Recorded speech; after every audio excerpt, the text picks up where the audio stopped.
तरीके से कहा जाए आम बोलचाल की भाषा में कि विलेन है तो वो सीपी सिंह है। ये आम एक धारणा बनी हुई है दिमाग में। जब मैंने सन 82 में माना कांसीराम सर को सुना, जी तब मैं 12th क्लास का एग्ज़ाम दे के मथुरा गया था। तो वहाँ पर वृंदावन पॉलिटेक्निक में एक दिन पहले कांसीराम साहब ने कैडर दिया था। नाम तो आपने मेरा बता ही दिया है, राजा राम।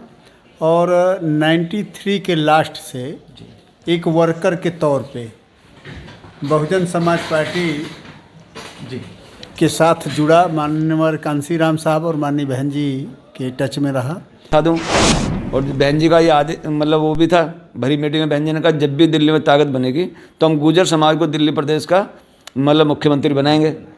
कोशिश करेंगे कि इस जोन को नंबर 1 पे ले आके खड़ा कर दें। बहुजन खबर दिल्ली के सभी दर्शकों को जय भीम। तो आप देख सकते हैं जैसे कि आज हमारे साथ हैं दिल्ली प्रदेश कार्यालय में मान्यवर राजा राम जी, पूर्व राज्यसभा सांसद, और मान्यवर सीपी सिंह जी, जो दिल्ली प्रदेश में किसी तारीफ़ के मोहताज नहीं, कोई जानकारी देने की ज़रूरत नहीं है, लेकिन फिर भी बहुजन खबर दिल्ली के सभी दर्शकों की ओर से में हम सब सादर जय भीम करते हैं। मान्यवर जय भीम। तो मान्यवर मैं जानना चाहूँगा दिल्ली के परिप्रेक्ष्य में, क्योंकि आप अभी बहन जी ने पिछले 9 अक्टूबर को दिल्ली में बहुत बड़े बड़े बदलाव किए, जिसके परिणाम स्वरूप दिल्ली को 5 जोनों में बांटा गया।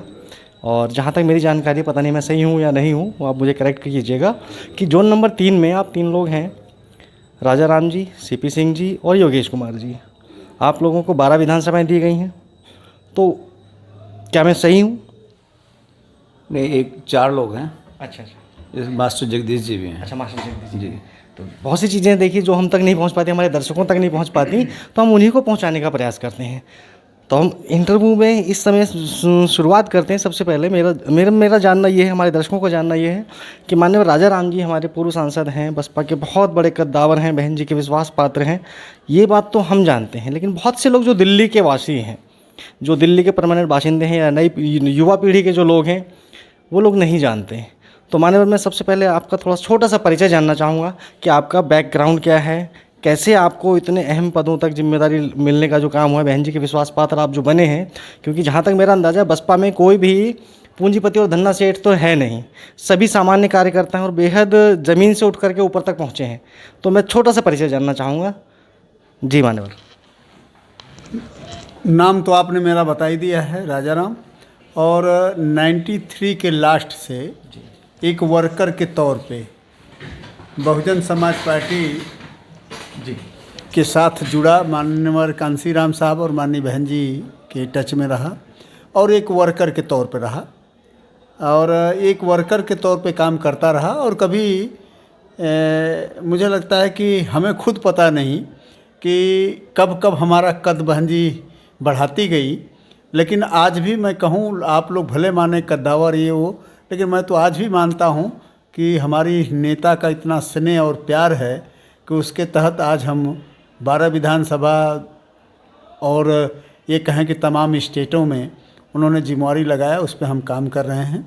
और मुझे लगता है कि आज भी जो आदेश होता है उस आदेश पे खरा उतरने की कोशिश कर रहे हैं। हम दोनों साथी इधर जो लगे हैं, इधर 4 लोग हैं, लेकिन 2 अभी यहाँ वर्तमान में यहाँ बैठे हुए हैं।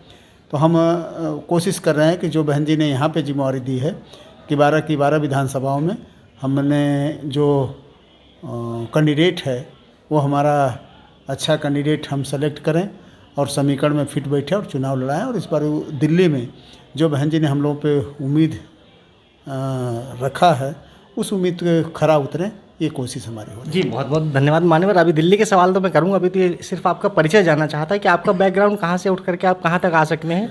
तो युवाओं को और महिलाओं को भी ये सोचना चाहिए कि बहुजन समाज पार्टी भारत में ऐसी एकमात्र राष्ट्रीय पार्टी है जिसमें किसी भी कार्यकर्ता को 0 से हीरो बना दिया जा सकता है विद इन सेकेंड। और इसके साक्षात प्रमाण हमारे सामने मौजूद हैं। माननीय सीपी सिंह साहब जी ने, मैं अपना आदर्श भी मानता हूँ, इन्हें बहुत सारी चीज़ें हमने इनसे सीखी भी, हम आपस में लड़े झगड़े भी हैं, बहुत कुछ है। लेकिन जो आम दिल्ली में आपके अगेंस्ट, आपके खिलाफ में बहुत सारे नैरेटिव हैं मान्यवर, तो मैं आपसे भी जानना चाहूँगा, आप भी अपना छोटा सा परिचय दें कि आप किस तरीके से गाँव से उठ करके दिल्ली में और इतनी बड़े जिम्मेदारी तक पहुँचे हैं, उसके बारे में छोटा सा परिचय, कि जिससे पता लगे कि आपकी पढ़ाई लिखाई कहाँ हुई, कैसे घर परिवार में आपका जन्म हुआ, किन संघर्षों का आपने सामना किया और आज भी लगातार संघर्ष कर रहे हैं, तो ये सब क्या है, मतलब कैसे, उसके बारे में अपना परिचय दें प्लीज़। मैंने सन 82 में माना कांसीराम सर को सुना जी। तब मैं 12th क्लास का एग्ज़ाम दे के मथुरा गया था। तो वहाँ पर वृंदावन पॉलिटेक्निक में एक दिन पहले कांसीराम साहब ने कैडर दिया था। जी। मेरे दोस्त हैं अजय कुमार, जो मेरे साथी हैं, मेरे डिपार्टमेंट में जहाँ मैंने नौकरी की है उसी डिपार्टमेंट में उन्होंने भी नौकरी की है। वो मतलब जो ना क्लास 1 अधिकारी के रूप में रिटायर हुए हैं और चीफ इंजीनियर रिटायर हुए हैं। तो उनके गांव में मैं गया था एग्ज़ाम देने के बाद। तो वहाँ से हम कांसीराम साहब को जाना। जब मैं पढ़ता था तो मैं ये सोचता था कि काश मैं बाबा साहब के ज़माने में पैदा होता, तो मैं भी बहुत काम करता। मगर जब हम वहाँ गए तो जो मेरे दोस्त अजय कुमार जी, उनके चाचा वहाँ डिप्लोमा कर रहे थे, तो उन्होंने बताया कांसीराम नाम का एक व्यक्ति जो बाबा साहब की तरह काम कर रहे हैं। तो वो मतलब ये ना, जैसे मैंने उनको सुना तो हमने ये कहा कि अंकल जो भी काम हमारे हिस्से में आए वो आप हमें बताना। और मैं उस दिन वहीं तय कर लिया था कि यदि वो कांसीराम साहब बाबा साहब की तरह काम करें तो मुझे मंजिल मिल गई। तो उन्होंने मुझे 2-2 रुपये की पर्ची, 500 रुपये की पर्ची दी कि ये हमें आई हैं, इन्हें आप काट के हमें भिजवा देना। मैंने वो 500 रुपये की पर्ची काट दी और मुझे वो पर्चियों के पैसे कोई लेने नहीं आया। उसी दौरान कांसीराम साहब की साइकिल रैली दिल्ली में आई और मेरे पास उस समय 2 व्हीलर होता था, तो 2 व्हीलर लेके मैं उनको रिसीव करने के लिए गया। तो उस 500 रुपये की मैं माला बना के ले गया। ये 82 के दौर की ही बात है। हाँ जी, ये 82 की बात है जी। 83 में साहब मतलब इधर आए थे बोलो ना। तो जब मतलब वहाँ गए तो मैं 500 रुपये की माला उनके गले में डाली मैंने वहाँ पर। जब मैं आपके गाज़ियाबाद के बॉर्डर पार करके गाजीपुर बॉर्डर से हमने उनको रिसीव किया और हम कोंडली इधर मतलब यहाँ त्रिलोकपुरी यानी जमुना पार में पूरे मतलब हमने उनको उस समय घुमाया था।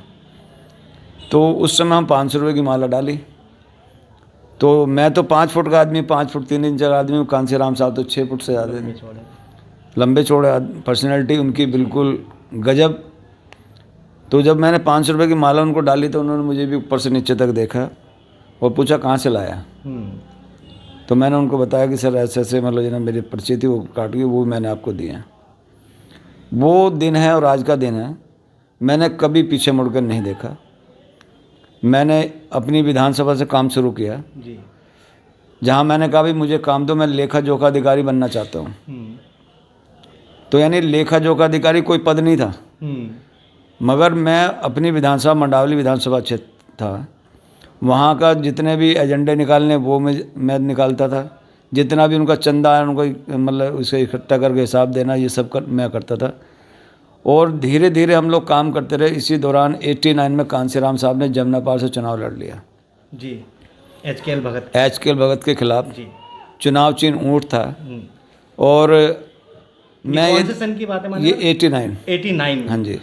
89 में जब साहब चुनाव लड़े तो मैं टी शर्ट और जीन्स पहनता था। 2 व्हीलर लेके यदि साहब की 20 मीटिंग होती तो 20 की 20 मीटिंग में मैं जाता था। उनके पीछे मतलब जो ना अपने उनकी गाड़ी जो कंटेंसा गाड़ी थी उसके पीछे अपना 2 व्हीलर लगा कर रखता था और मैं जाता था। और मैं ये वाच करता था कि कोई कांसीराम साहब को नुकसान न पहुँचा दे, क्योंकि उस समय उद्यमबाजी बहुत होती थी। तो हमें मतलब जो ना उस समय इधर दिल्ली के अंदर मतलब जो ना उसके बाद डॉक्टर बलीराम जी इधर देख रहे थे जी। तो चुनाव ख़त्म होने के बाद जब वहाँ इंट्रोडक्शन हुआ तो सबका इंट्रोडक्शन कराया गया जी कि साहब ये है, ये है। मगर जब मेरा नंबर आया तो कांसीराम साहब ने कहा भाई ये तो वो है लड़का जो लक्ष्मी नगर में रहता है। अच्छा। तो मैंने सोचा धन्य है मेरी ज़िंदगी कि कांसीराम साहब मुझे पहचानते हैं, जानते हैं। तो तब से लेकर आज तक हम लोग ना तो रुके हैं ना थके हैं। आज मेरी लगभग 64 साल की उम्र हो गई है। जी। उस समय मैं 16-17 साल का नौजवान था। तो तब से लेकर आज तक जितना जोश उस समय था उतना ही जोश आज भी है।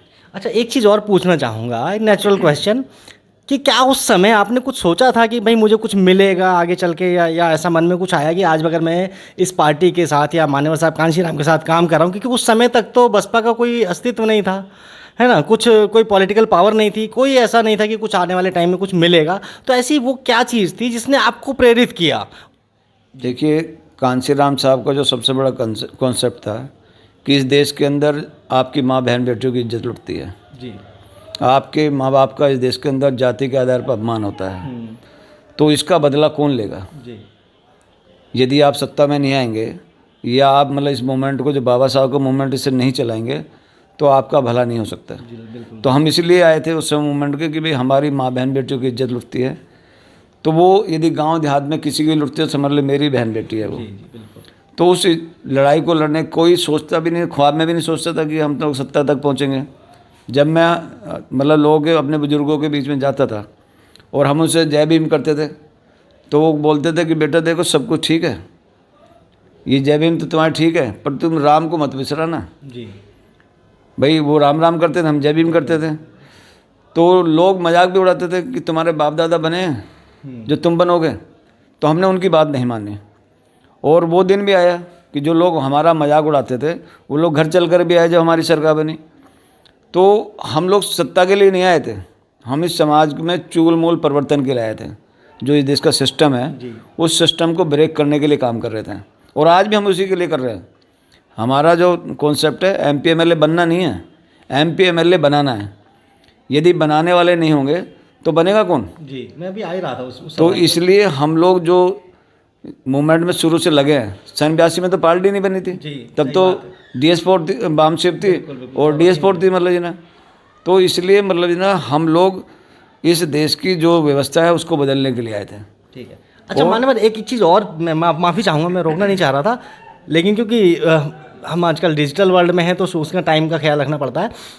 जैसे दिल्ली में आप सर्वाधिक लंबे समय से कार्यरत सबसे सर्वोच्च स्तर के पदाधिकारी रहे हैं। दिल्ली में आपसे बड़ा कोई पदाधिकारी मेरे ख्याल से, जहाँ तक मेरी जानकारी, हो सकता है मैं सही हूँ, हो सकता है मैं गलत भी हूँ, आपसे ज़्यादा सक्षम और आपसे ज़्यादा समर्पित कोई पदाधिकारी नहीं रहा। इस बात को मैं जानता हूँ क्योंकि आपकी और हमारी बातचीत होती है, लेकिन दर्शकों की जानकारी के लिए कि क्योंकि बहुत से लोग हैं जो सारा ठीक रहा। आज अगर बसपा में, दिल्ली में बसपा का वोट परसेंटेज से लेकर के और जो ग्राफ अब पिछले कुछ चुनावों में गिरा, उन सब का जिम्मेदार सारा का सारा, मतलब एक तरीके से कहा जाए आम बोलचाल की भाषा में कि विलेन है तो वो सीपी सिंह है। ये आम एक धारणा बनी हुई है दिल्ली में, जबकि वो संघर्षों को नहीं देखते हैं। काम जिस हिसाब से काम करते हैं सीपी सिंह जी, उस काम को नहीं देखते, उस कार्यशैली को नहीं देखते। उन सबको एक आशा और उम्मीद है कि अगर बसपा की सरकार बनेगी तो उन सबको सब कुछ मिलेगा। लेकिन जब बसपा की सत्ता रही, सरकार रही, तब भी सीपी सिंह को कुछ नहीं मिला और सीपी सिंह को आज भी कुछ नहीं मिल रहा है। तो ऐसी क्या चीज़ है जो सीपी सिंह, इस 64 वर्ष की अवस्था में काम करना कोई आसान काम बात नहीं होती, अच्छे हार मान जाते हैं, लेकिन वो कोई ना कोई तो प्रेरणा है कि वो कौन सी चीज़ है जो आपको लगातार प्रेरणा देती रहती है और आपके जोश में दिनों प्रतिदिन देखने को मिलता है कि बढ़ोतरी हो रही है। जैसे अभी दिल्ली में 5 जोन बांटे गए। अगर कोई नॉर्मल मेंटालिटी का आदमी होता तो सोचता भाई मैं पूरी दिल्ली देखता था, मैं इतना बड़ा 8वें नंबर का राष्ट्रीय लेवल का नेता बहन जी के आशीर्वाद से बना और आज मुझे फिर वापस कुछ विधानसभाओं तक सीमित कर दिया। तो एक ईगो हर एक इंसान में होती है। तो इन सब चुनौतियों से सीपी सिंह जी आप कैसे पार पाते हैं, फिर अपने आप को कैसे मोटिवेट करते हैं? ये मेरा भी क्वेश्चन है जी। देखिए, ये मूवमेंट देने का है, लेने का नहीं है।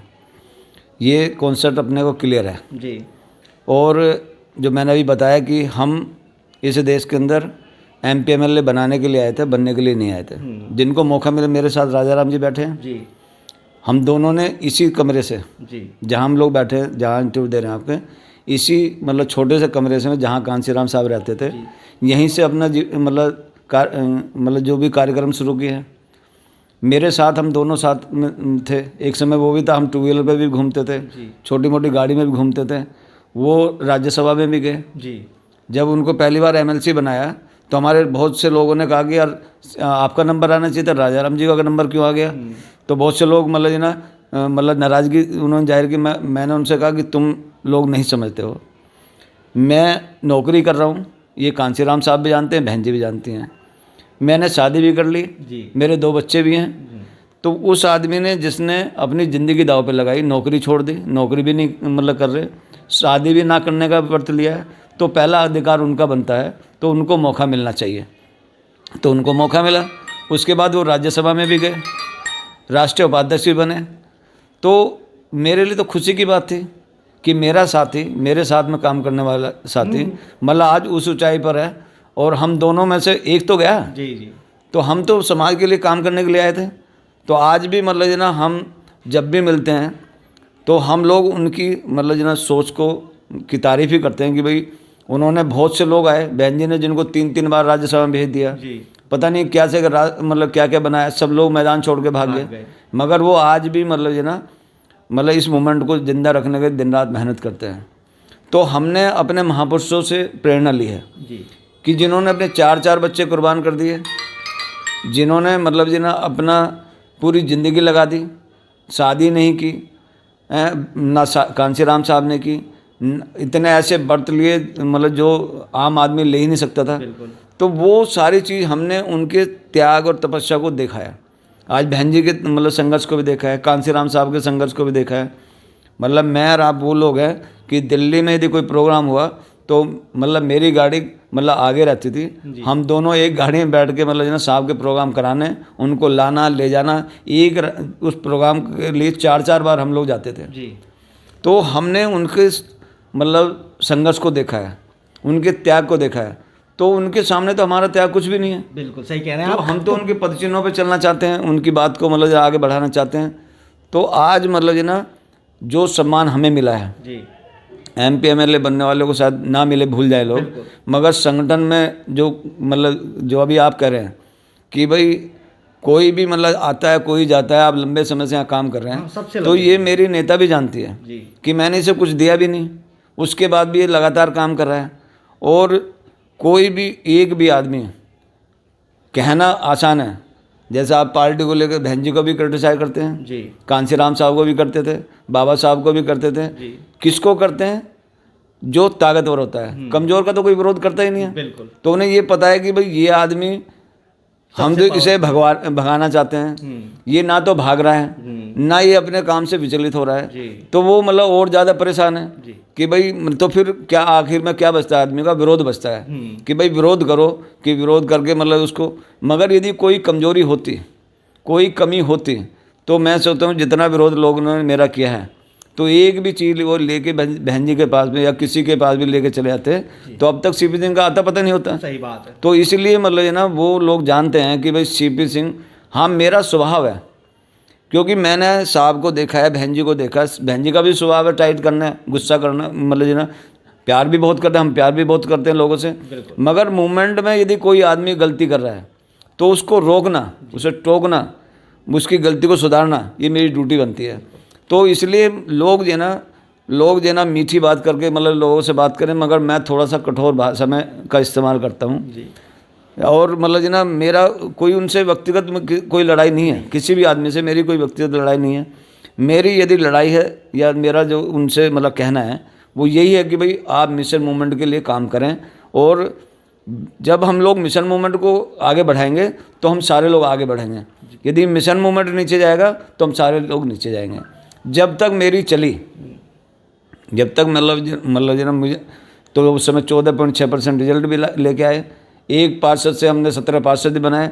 अब सारे लोग उसी का क्रेडिट लेते हैं कि भाई मैंने बनाए, मैंने ये काम किया, मगर कुछ लोग ऐसे थे जिनको हमने मंच पर भी मतलब उस समय बोलने की इजाज़त नहीं दी, क्योंकि हमें पता था कि ये क्या बोलेंगे। तो आज मतलब हम लोग उनके भी साथ काम कर रहे हैं, तो हमें कोई उससे गुरेज नहीं है, क्योंकि हमें एक बड़ा लक्ष्य हमें प्राप्त करना है। जो बड़े लक्ष्य के लिए हमें छोटी छोटी चीज़ों को छोड़ना पड़ेगा, उन्हें अवॉइड करना पड़ेगा। तो मेरा कोई लक्ष्य किसी को, और मैं तो उसका साइंस का स्टूडेंट, तो मैंने न्यूटन्स का 3rd लॉ भी पढ़ा है कि action are equal and opposite direction. जितने किसी ताकत को आगे हम धक्का लगाने के लिए मतलब कोशिश करते हैं, उससे डबल ताकत जो है ना उससे पीछे धकेलती है।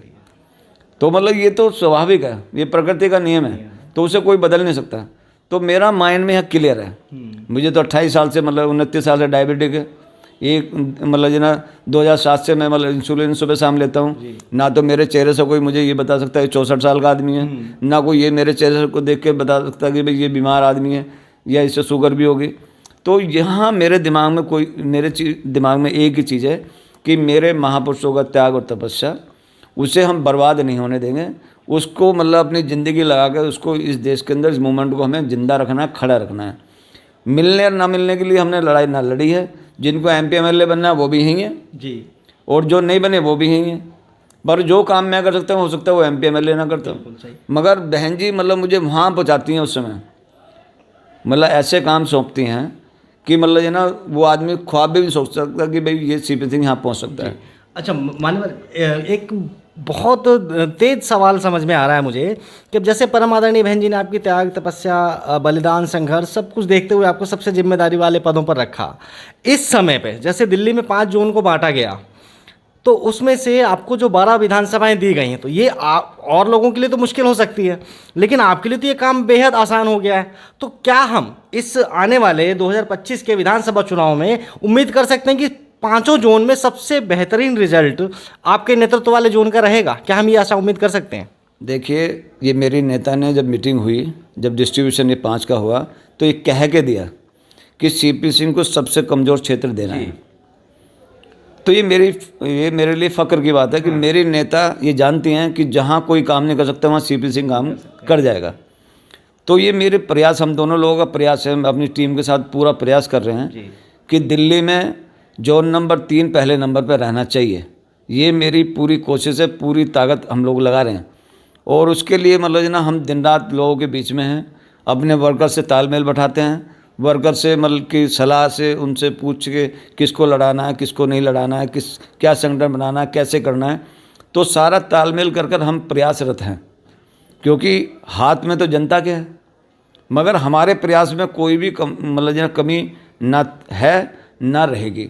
और मेरा पूरा हम चारों साथी की ये प्लानिंग है कि हम लोग, मैंने तो हमेशा प्रतिस्पर्धा की है जी, मैं किसी ईर्ष्या या जलन नहीं करता हूँ, मैं प्रतिस्पर्धा करता हूँ। बिल्कुल, कि यदि वो आदमी है तो मैं उससे बढ़िया काम करके दिखाऊंगा। ये कुदरती भी है। और मतलब मैंने देखा भी है कि मैं जिद करके काम करता हूँ। जी, मैंने कहा कि मुझे मतलब जो है पार्टी को फंड सबसे ज़्यादा देना है, तो मैंने सबसे ज़्यादा दिया।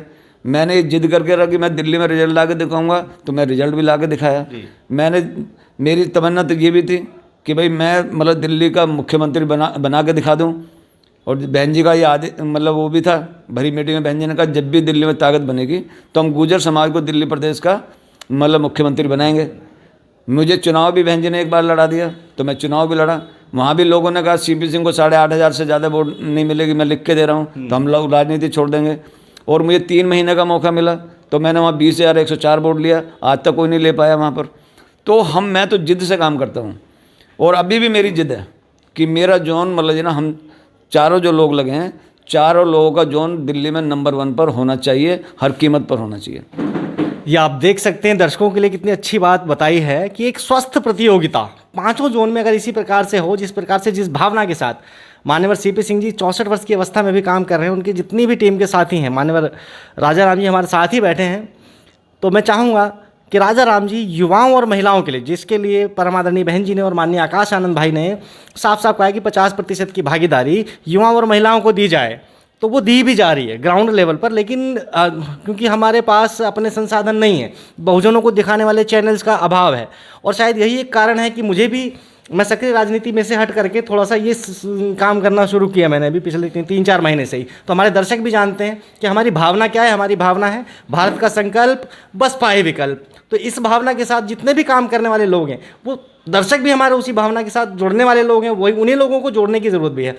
तो ऐसे ही हमारे साथ बहुत सारे, मतलब लगभग 5 जोन के जो हमारे सम्मानित पदाधिकारी हैं, जिम्मेदार लोग हैं, उन सबके साथ हम चर्चा करते रहेंगे। तो मैं अंतिम में ये चाहूँगा कि एक बार राजा राम जी अपने दर्शकों के लिए, दिल्ली के खास करके जो युवा और महिला मतदाता हैं, उनके लिए यदि कुछ कहना चाहें तो अपनी। बहुजन समाज पार्टी की राष्ट्रीय अध्यक्ष बहन कुमारी मायावती जी का क्लियर कट दिशा निर्देश है और इस दिशा निर्देश पे 50% युवाओं को मौका देने का जो दिशा निर्देश हमें दिया गया है, हम लोग उस पर भी वर्क कर रहे हैं। और महिलाओं को और युवाओं को इसलिए भी, क्योंकि ये एक विचारधारा है। तो जब विचारधारा, क्योंकि व्यक्ति आया है तो जाएगा, तो जब व्यक्ति आया है वो जाएगा, तो विचारधारा तो नहीं मरनी चाहिए। तो इसलिए विचारधारा जिंदा रहने के लिए हमें अपने जीते जी युवाओं को तैयार करना है। जिस तरह साहब ने बहन जी को तैयार कर दिया, तमाम लोगों को बहन जी हम जैसे रही, तो उनका क्लियर दिशा निर्देश है कि युवा और महिला ये दोनों, क्योंकि ये महिला भी 50-50, तो अब पता चले कि महिला एक भी न रहे पार्टी में तो भी ठीक नहीं है। तो इसलिए हमारी नेता ने बहुत दूरदर्शी सोच के तहत कि यह आंदोलन चलता रहे, इसलिए युवाओं को और महिलाओं को भी बराबर हिस्सेदारी देने का हम लोगों को जिम्मेवारी दी है, जिस पर हम लोग को वर्क कर रहे हैं। और जहाँ तक दिल्ली का सवाल रहा है, इसमें कहीं दो राय नहीं है कि नेता ने भरोसा किया है, तो उस भरोसे पे हम लोग कोशिश करेंगे कि इस जोन को नंबर 1 पे ले आके खड़ा कर दें। जी, बहुत बहुत साधुवाद। आपने इतना कीमती समय हमें जो दिया, उसके लिए हम अपने दर्शकों की तरफ से भी आपका बहुत बहुत साधुवाद करते हैं। अपनी इस वीडियो में इतना ही फ़िलहाल के लिए। और जय भीम, जय बसपा, भारत का संकल्प, बसपा ही विकल्प।